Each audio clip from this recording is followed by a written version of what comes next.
A very large part of the purchasing power of the consumers come from the wages. So if the smart machines take away their jobs, you have a decrease of the flow of money and you collapse the economy. But if the takeover of all the jobs by the smart machines is a big problem for the free market economy, it's actually a blessing and part of the global solution. The smart machines actually are bringing the greatest liberation of humanity. Thanks to the smart machines, we will make possible the creation of a society where the people don't have to work for money. No one will need to enslave other people to work for them, because we rather use robots and smart machines. The smart machines will make better slaves. Just like we didn't need horses anymore once we knew how to make a car. A car is a better means of transportation. And the smart machines make better workers. And for this reason, the disappearance of the jobs is unstoppable. Exactly like the Industrial Revolution or the use of electricity were unstoppable. Well, in fact, the only way to stop it will be to self-destroy. So here we are arriving at a critical crossroad.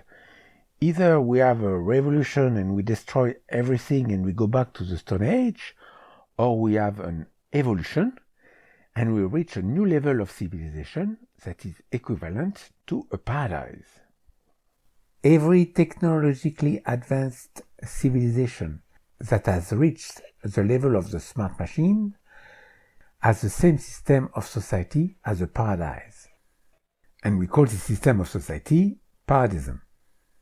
Let's find a common definition of a paradise, and I think we all agree that a paradise will be a place where everyone has enough and we all do what we enjoy doing. There is no need for anyone to work for money to live. So what does paradism, the system of society of a paradise, looks like? We have already a good idea that is given by the religion. In the religion you have a God who is all-loving, who loves everyone individually, and he has his army of angels helping him or her to realize all the wishes of the people. And the people are nagging God constantly for everything they need and they want, and God having all the power and the means to realize all their wishes. That's how most people imagine the paradise, and it is the ideal society we dream of. And that is also how paradism will look like. But instead of a God, you have an artificial intelligence that is all-knowing and all-loving, who loves everyone individually and knows everything about everybody, all their needs and their wishes, and is in communication, in constant communication with everybody at the same time, and as an army of robots producing everything the people ask for and delivering all the goods and services the people require. And who owns the AI? The people, the community. And who owns and controls the means of production? The AI, and therefore the people, the community. So it's a form of communism. Communism without working class. But like communism, all the means of production are owned by the community. And like communism, there will be no intellectual property. Every idea, every creation will be shared with everybody else, so that everybody can benefit from everybody else's ideas instantly. And the sharing goes even further than that, because the robots and the technology will provide a state of abundance and everything will be free. And for this to take place, we will need two things. First, the population needs to stabilize to levels that allows a state of abundance. If we are too many people, we cannot satisfy the needs of everyone without depleting the planet. And how do we know how many people we should be? That has to be defined scientifically, but we know that it is dependent on the level of technology we have. With a higher level of technology, we might be able to be more people. But with our current level of technology, we will certainly realize that we are already overpopulated. The overpopulation issue should be the number one problem of our world government and of all the governments in the world. If we want to access this state of abundance, we have to certainly depopulate. That means we will have to use birth control and discourage having children until we reach the right level. And once we are there, we will have to have no more than one child per person to stabilize the population. So stabilizing the population to the level that is allowed by our technology is the first condition for the state of abundance, where everything can be free. And the second condition is that we have to abolish property. Because everything is free, if everyone owns the things they use, it's impossible. There won't be enough storage. And I don't even mention the problem of waste. So we will have to share. Even a tennis racket is not necessary to be owned. We need it only when we use it. It's true for the car, and it's true for most of even all the stuff we own. We actually don't need to own anything. We just need the free and easy access to the things we need. So we will have to share. The paradise, the state of abundance where everything can be free, is only possible if we are willing to share. In fact, property is only quite recent in the history of humanity. The original way the people were living in the past was that they share everything. There was no ownership. They owned very little, and they were all living from nature, from the abundance of nature, and they didn't own any tree, any land, and because they didn't own anything, in fact, they owned everything. They had free, easy access to everything. So one can wonder at this stage what will be the political system of Paradism. Well, there won't be any politician. The people can directly communicate to the AI their needs and their views, and they don't need to be represented by anybody.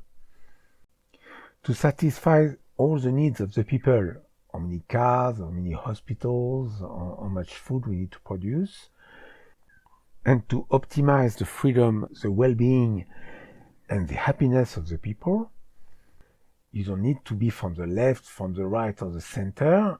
It's a scientific problem, it's a mathematical problem that will be better solved by the AI. There is no politician that can process all the data and find the optimum solution better than an AI. So it will be the end of politics, but also it will be the end of economics. There will be no money, so no need for wealth distribution, no need for a complex science to decide who gets to what, because everybody will have free access to everything. Economics is the science to administrate scarcity. The world that is coming is a world of abundance. What could be necessary is a group of wise people supervising the AI, just to make sure that the AI does correctly what it is asked. And this group of people can be selected at first scientifically to make sure they are the best people for the job. And we can then choose democratically among them those who will be part of this committee of wise people. And to make sure we select the best among us, we need to determine scientifically what are the conditions necessary to participate in a vote. For example, it is reasonable to think that to vote, you need at least to be intelligent and informed. Basically, we need to make use as much as possible of the best tool we have at our disposal, the scientific method, to select the best among us, the geniuses, the most intelligent and the most capable people, and the wisest people possible, not to control us with power and authority, but to guide us and to supervise everything. It is a selective democracy to select the geniuses to lead us, and we call it Generalcracy. Paradism, a paradise without work and money, which is led by the most brilliant people, is the society we are heading to and is unstoppable. Why? Because every single one of us wants to live in a world that is better and easier, where we can be more free and happy. Generation after generation, we have all contributed to make this world a better place. We are optimizing everything and making things better and easier for us. So, of course, we end up developing this amazing technology that is freeing us and creating a paradise. And we have the privilege to be the generation that will make the transition toward this paradise. It's a privilege, but it's also an enormous responsibility because we have to make it happen. If we are not willing to let go of our old ways and old system of thinking, we will self-destroy. We have to let go liberalism and the free market. We have to let go nationalism.